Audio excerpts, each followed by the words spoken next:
আব্বা মাথা চুল তো বড় হয়ে গেছে, টাকা দাও কাটে আসি। এই রোজা শুরু হওয়ার সময় কাটা পারিস নি? যেই দিকে তুই ঈদের সিজন চলে যাচ্ছে, দাম বেশি, ওই তখন তো কাটা লাগবে চুল, তাই লয়?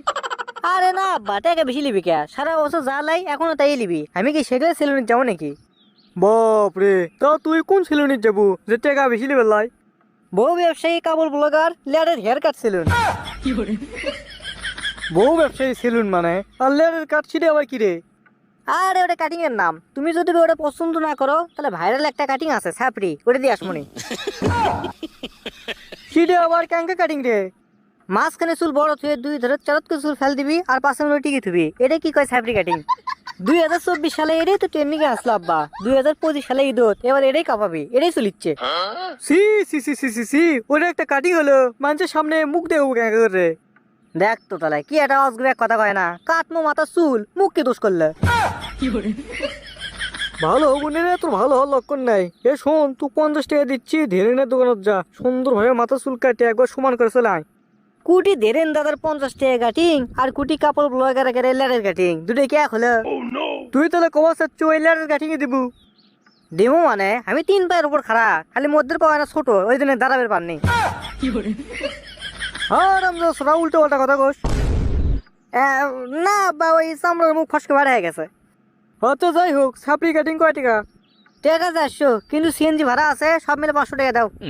ই সুরা কয় কি রে, ই শূন্য টাকাত কে রে? এক চুল কাটবো সেটাতে 400 টাকা লাগে? কি গো আব্বা, খালি কি মাথা চুলি? 2 লাখের 2 সিদ্রি ক্লিয়ার, মোজ দাড়ি, আবার 2 বগল ক্লিয়ার, আর তো কোনোই না। হ্যাঁ করো না আব্বা, এই 400 টাকার মধ্যে কাপড় ব্লগাররা এমন সুন্দর ফেসিয়াল করে দেয়, তোমার বেটা দিলদারের মধ্যে দেখা যাবে। আমার মাথা ঘুরতেছে তোর এগুলো পেশা শুনে, আমার মাথা ঘুরতেছে, দুনিয়াদারি খেলে তোর উপর হচ্ছে রে। ও কি কোন আব্বা, আপনি শুনি তো প্যারাসিটামল আনিয়ে তুছি, ইফতারি পর একটা খাবেন আর সেরির পর একটা খাবেন, মাথা ঘোরা ক্লিয়ার। এ তুই কথাগুলো কিন্তু আমার সহ্য হচ্ছে না, তুকলে গুলি করে মামরে। এ আব্বা দেরি করেন, কাপড় ব্লগার লেয়ারের কাছ থেকে কল আসছে, কলটা রিসিভ করি। হ্যালো স্যার, আপনি যে বহু ব্যবসায়ী কাপড় ব্লগার সেলুনের যে আপনি বুকিং দিয়ে গেছিলেন, আজকে সে সময় চলে যাচ্ছে, দুপুর 2টার সময় চলে আসবেন। আচ্ছা ঠিক আছে, আমি যাবো নি সময় মতো।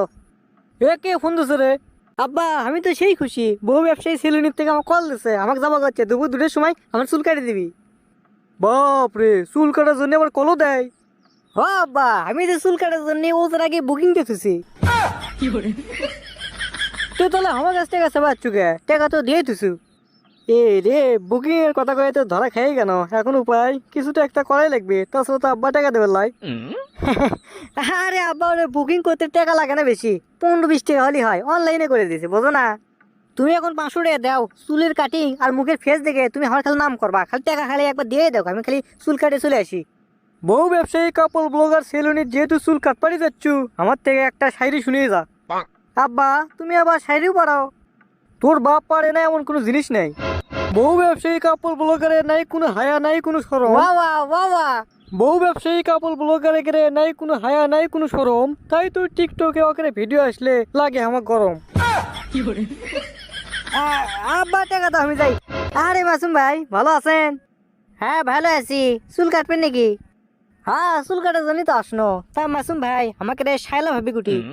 শায়লা তো নাই, আর বাবের বাড়ি দিয়ে বাড়াচ্ছে, এখন তো সেলুনের মালিক আমি, সেলুন আমি দেখি। তুমি কি চুল কাটবে আমাকে কও, আমি কেটে দিচ্ছি। চুল তো আমি মাথার থেকে পাও বন্ধ কাটবো, আপাতত আপনি ছাপড়ি কাটিয়ে দেন। আচ্ছা লেন, আপনি বসেন। ও, বহু ব্যবসায়ী কাপড় ব্লগারের থেকে ছাপড়ি কাটিং নিয়ে আমার কত সুন্দর লাগিচ্ছে, মনে হচ্ছে এইবার ঈদ আমি কর্ম। চুলের কাটিং দেখে তো আমার সেই খুশি খুশি লাগিচ্ছে, পরে একবার লেটার কাটিং আছে, একটা গান করতে করতেই যায় খুশি চোটে। ভালো লাগে রে লাগে, ভালো লাগে রে লাগে, ছাপড়ি কাটিং দিয়ে ভালো লাগে। আব্বা আমার বোঝে না রে, আজগুবি এক কথা কয়, ছাপড়ি কাটিং ও কাটিং রে, ছাপড়ি কাটিং আমাকে ভালো লাগে। তো দর্শক বন্ধুরা, আজকের ভিডিওটি আপনাদেরকে কেমন লেগেছে তা অবশ্যই কমেন্ট বক্সে কমেন্ট করে জানাবেন, আর কে কোন জেলা থেকে দেখছেন তা অবশ্যই লিখতে ভুলবেন না। তো ধন্যবাদ সবাইকে, ভালো থাকবেন, সুস্থ থাকবেন, আপনার পিস, লাভ ইউ।